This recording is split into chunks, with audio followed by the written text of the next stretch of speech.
Obrolan santuy.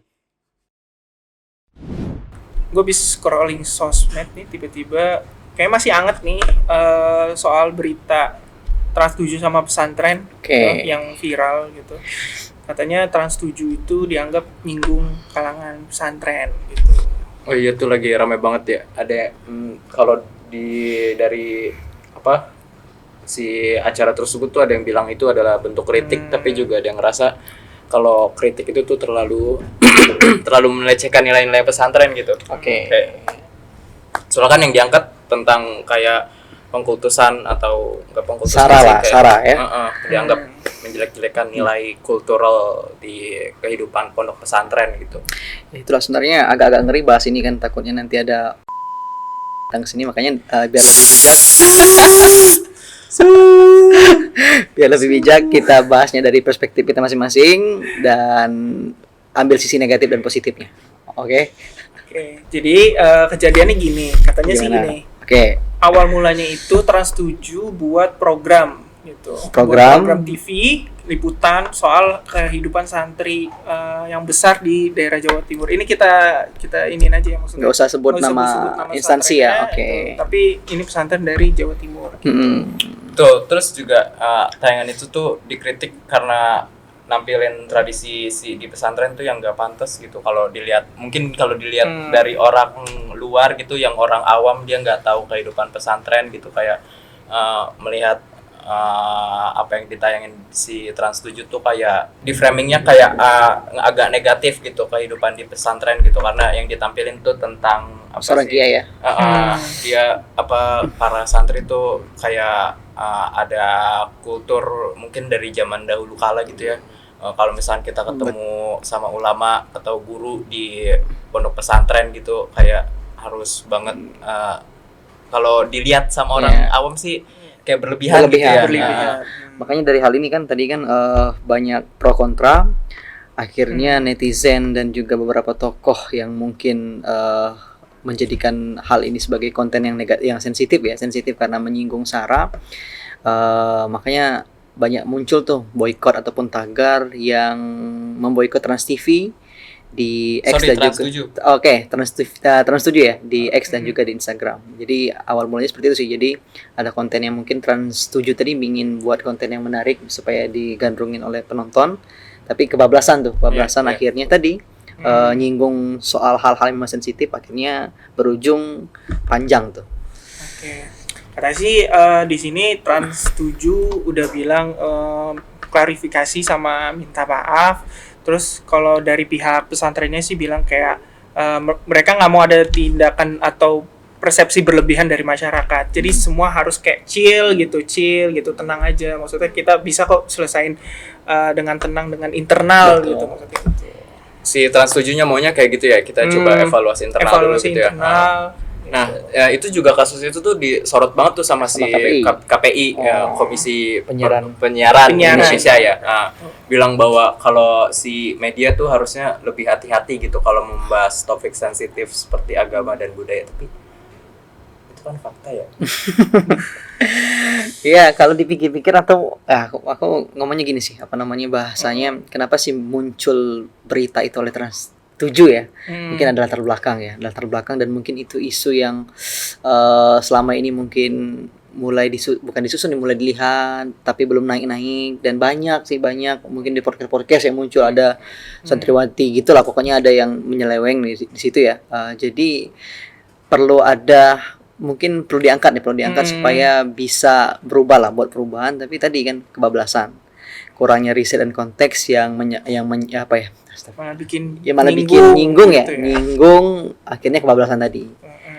Jadi sebenarnya sih ini ya, kalau udah soal isu agama gitu, kita semua pasti sensitif gitu, karena balik lagi itu agama kita sendiri gitu kan. Karena dikit aja gitu, kayak salah teks atau salah sebut atau apa kan jadi misleading gitu, jadinya penyelewengan atau salah narasi gitu. Makanya tadi dianggapnya program tadi malah viral, terus dianggap menistakan gitu. Padahal mungkin niat awalnya nggak ada maksud untuk seburuk itu ya si Trans 7, tapi Ngasih mungkin teguran. cara mereka penyampaiannya sih bikin salah paham gitu. Kalau dilihat dari tayangan sih emang narasi yang dibuat tuh terlalu berlebihan sih kalau gue lihat pun gitu. Kalau misalkan emang kayaknya itu kalau yang gue anggap si konten ini tuh nggak ada unsur jurnalistiknya gitu. Itu tuh udah nggak ada karena konten yang dibuat itu nggak tahu apa Maksud tuh dan tujuannya. masuknya tuh kemana, entah ini untuk hiburan kah, apa untuk Nyinggung. mencerdaskan Iya. publik gitu dengan apa gitu kan. Kalau misalkan untuk mencerdaskan kayaknya dengan cara namanya narasi yang dibuat sama si Trans 7 tuh nggak bijak gitu. Jadi kayaknya ini tuh konten ini tuh nggak ada sisi dari jurnalistiknya sih. Jadi emang penyampaiannya aja dari cara penyampaiannya tuh bikin salah paham banget gitu. Jadi sebenarnya ini buat ini aja sih, kayak refleksi atau kayak bukan tamparan sih, kayak sentilan gitu. Kayak pesantren ini juga sebenarnya harus terbuka, harus transparan sama apa yang tadi ditayangin gitu. Maksudnya yang dijelasin gitu. Ini tradisinya bagaimana dan kenapa ada gitu. Biar nggak disalahpahamin gitu sama masyarakat luar. Maksudnya Emang itu sih dari konflik ini tuh jadi tercipta dua kubu gitu. Yang satu marah banget karena mungkin mereka ngerasa agama dan ulama dan kehidupan pesantren itu terlalu dihina gitu. Terus ada juga orang yang kalau dia mengeluarkan opini tuh kayak ya ini tuh nggak apa-apa untuk diangkat, mungkin faktanya seperti itu gitu. Mungkin semua orang harus tahu faktanya begini gitu. Kalau tadi kan kita kan tadi kan kritik dari sisi TV-nya ya. TV-nya pada intinya TV ini harus lebih bijak dalam mempublikasi, tapi kita juga harus tadi ya berdasarkan dari argumen teman-teman tadi dari pesantren juga harus evaluasi nih. Apa yang perlu diperbaiki ya. Tadi yang kita sempat singgung di awal sebelum kasus ini naik kan banyak hal-hal yang dalam artian bersifat menyangkut lebih juga urgent gitu ya, lebih penting untuk diperhatikan gitu ya. Emang dari kasus yang kemarin tuh banyak banget yang lo ribut soal tayangan di Trans 7, tapi juga ada yang bilang banyak kasus besar yang dilupain. Bukannya masih banyak ya Betul. hal yang lebih penting untuk kita bahas gitu, kayak kalau emang ini terlalu menjelek-jelekan gitu, kenapa lo harus gimana ya? Kalau ada yang bilang dulu tuh kalau emang nggak bener tuh lu nggak perlu sekoar-koar ya. marah banget betul. Jadi ya kayak banyak tahu kasus yang lebih penting gitu. Kasus yang baru terjadi mungkin iya. seminggu atau 2 minggu ya, yang kasus ambruknya pondok pesantren Al Khazini di Sidoarjo ya. Itu kejadian baru banget dan serius banget menurutku ya, yang dimana bangunannya ambruk pada saat santri ini lagi beribadah. Kita dapat data terbaru dari tempo.co bahwasanya per 15 Oktober ada 58 korban jiwa yang telah teridentifikasi pihak kepolisian dari 63 korban laporan yang hilang dan meninggal. Berarti ada sekitar 5 korban yang belum ditemukan dan 104 korban yang selamat dan terluka. Itu data yang kita dapat dari Tempo ya. Terus juga ada kasus korupsi kuota haji. Betul. Yang diungkap KPK tahun 2024 gitu. Katanya baru-baru ini sih. Katanya ada lebih dari 400 biro perjalanan yang terlibat dan kerugian negara sampai 1 triliun. Ini tuh benar jadi setan pun bakalan jiper ngeliatnya, bakalan aduh dia lebih setan gitu. Logikanya Itu kan, parah banget tahu. Haji kan ibadah yang sakral gitu. Orang mungkin udah ada yang berpuluh-puluh tahun gitu nabung atau bahkan, pengen banget ya dia nggak sampai naik haji, bahkan ya udah meninggal tapi udah digantikan keluarga. Jadi pada intinya aku perlu meluruskan ya, karena memang sebenarnya kenapa kuota ini, korupsi ini bisa terjadi karena di tahun 2023 kalau nggak salah 2003 atau 2024 itu ada penambahan kuota haji khusus untuk Indonesia oleh Arab Saudi kan. Betul. Nah, tambahan kuota ini harusnya dikasih ke apa ya bahasanya yang teman-teman yang bisa bayar haji secara normal dengan biaya normal, tapi malah enggak oleh Kementerian Agama ini. Dugaannya dikasih dicaloin gitu dibuat harga lebih mahal. Astaga. Gitu dugaan ya yang karena kan ini belum putus apa namanya bahasanya kasusnya nih. Dia lebih ke situ sih. Jadi dapat kuota tambahan yang harusnya untuk masyarakat Indonesia secara menyeluruh yang pakai jalur biasa. Tapi ini nggak disampaikan, malah dikasih ke beberapa biro yang itu dijual dengan harga yang lumayan mahal. Terus ada lagi nih kasus kekerasan pelecehan seksual Udah banyak. di pesantren tuh yang seliweran juga yang viral Betul. juga di sosial media. Nih, berdasarkan artikel dari BBC Indonesia nih yang dirilis 18 Oktober. Baru berarti kan? Ya, Baru, temuan oke. pengkajian Islam dan masyarakat PPIM UIN Jakarta mendapati 43.497 santri berpotensi rentan terhadap kekerasan seksual. Hampir Banyak 5.000 tuh. ya? Hampir 50.000. Hampir 50.000. Sementara itu, data Jaringan Pemantau Pendidikan Indonesia atau JPPI mendata sebanyak 20% dari 573 korban kekerasan seksual berasal dari pondok pesantren. Artinya, jumlah korban yang terungkap juga meningkat di tahun ini sehingga kemarin waktu Juni itu naik jadi 130 kasus. Kalau mau marah atau memperjuangkan kehormatan dari si pesantren itu ya seharusnya kita juga harus peduli sama keselamatan, terus juga integritas si pesantrennya dan perlindungan santri di dalamnya juga gitu. Itu sih yang harus banget dipikirin gitu, karena kan pesantren ini kan untuk mendidik dan membangun karakter masa depan bangsa gitu. Jadi emang harus banget tuh dipikirin keselamatan para santrinya, integritasnya gitu, biar kasus-kasus kayak pelecehan seksual, terus juga ambruknya pesantren karena nggak teliti mungkin pembangunannya entah gimana gitu, kayak itu tuh sayang banget gitu kalau misalkan terjadi. Yang harusnya diperhatiin tuh yang kayak begitu gitu. Kalau misalkan contoh kayak yang dilakuin si Trans 7 memang itu tuh menghina, cuman ada langkah yang lebih baik gitu. Kalau misalkan kalian mungkin bisa kalau ini secara logisnya aja sih, kalian mungkin bisa melakukan pembuktian gitu ke publik, enggak kok kami di pesantren nggak terlalu sebegitunya gitu, karena kami kenapa kami menghormati guru kami sebegitunya karena mereka sudah mendidik kami sebegininya gitu. Itu kan lebih baik ya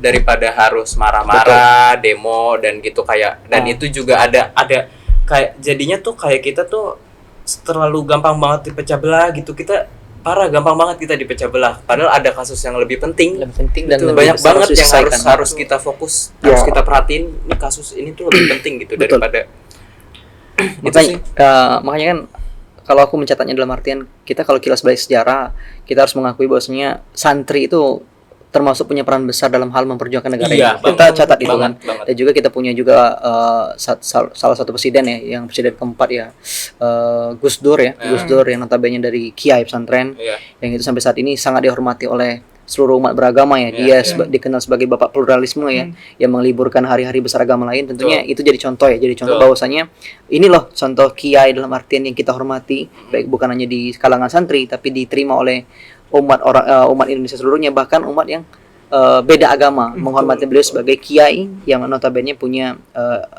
bahasanya punya ilmu dan juga kualitas diri yang lebih dibanding yang lain. Satu itu ya. Jadi pelajaran dari yang bisa aku ambil mungkin dari hal ini, mungkin bisa kita ambil mungkin dari teman-teman juga.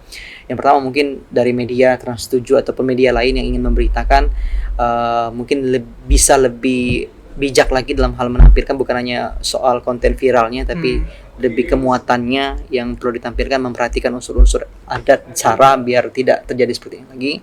Dan harapannya untuk pesantren juga lebih bahasanya, kalau menurutku pribadi ya, bisa evaluasi pesantren manapun, evaluasi mungkin memperbaiki fasilitasnya, memperbaiki dalam artian bahasanya ya, komunikasinya dengan masyarakat dan lain-lain, supaya hal seperti ini tidak bisa lagi terjadi. Dan juga untuk pemerintahan, harapanku bisa dibuat badan ataupun standar yang kalaupun muncul pesantren baru ataupun pesantren lama itu jadi standar, supaya kasus-kasus seperti pelecehan, kasus-kasus seperti kerusakan fasilitas seperti ini bisa diusut secara cepat dan tuntas, dan ini tidak terulang lagi. Pada intinya seperti itu. Setelah polemik ini, masalah-masalah ini sebenarnya itu kita harus balance ya, dari masyarakatnya juga balance, terus medianya juga peka, pesantrennya transparan. Nah, masyarakat juga harus cerdas mana memilih berita yang bisa difilter lah gitu. Jadi nggak asal langsung terima gitu, karena nggak mungkin kan kita hidup kayak berdasarkan klip gitu, 10 detik kita langsung kayak ini benar nih gitu kan, ini benar nih, ini bohong ya gitu. Jadi benar harus cross check lagi gitu. Karena gimana ya, kita bilangnya itu kayak dunia nyata sama dunia digital tuh hampir Nggak kayak ada batas ya. ya nggak ada batas gitu. Apalagi sekarang adanya AI gitu ya kan. Bisa aja orang kayak misalnya ini ternyata beritanya gini gitu, dihapus kan logo AI-nya gitu, terus orang kayak percaya aja gitu, padahal itu dibuatnya AI gitu. Jangan percaya. Makanya kayak kalau kalian anak muda terutama gitu punya orang tua yang maaf kurang Gaptek ya. gaptek gitu, nah kalian bisa tuh kayak ajarin ini ternyata kayak ngedukasi ya ke orang tua kayak sebenarnya ini salah tuh apa gitu, ini dibuat AI ini enggak gitu, faktanya kayak ini gitu. Betul. Jadi semua harus kayak berdasarkan data gitu. Bener banget. Dan yang paling penting emang jangan terlalu reaktif sih masyarakat maupun media dan masyarakatnya gitu. Nggak harus belajar gitu untuk nyimpulin sesuatu tuh nggak dari sepotong-sepotong aja. Bener tadi harus kata ada. Abian tuh, emang sekarang tuh kita nggak emang hampir nggak ada pembatas gitu antara kehidupan yang nyata real life dan kehidupan di sosial media tuh kayak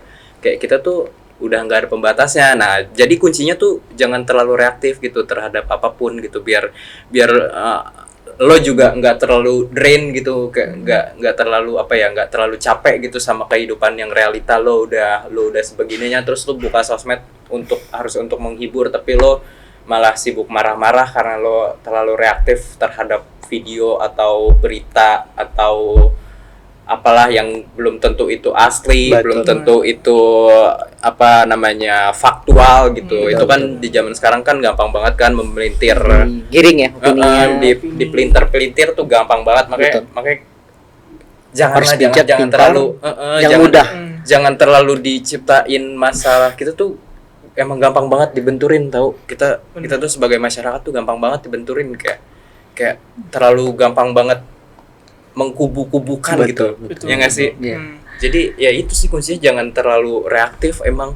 Harus harus pandai ya. Harus pandai dalam artian pandai-pandai bersikap, pandai-pandai memilih, karena semuanya itu yang ditampilkan belum tentu benar. Harus ada riset dan jangan terlalu reaktif tadi ya. Betul. Intinya gitu ya.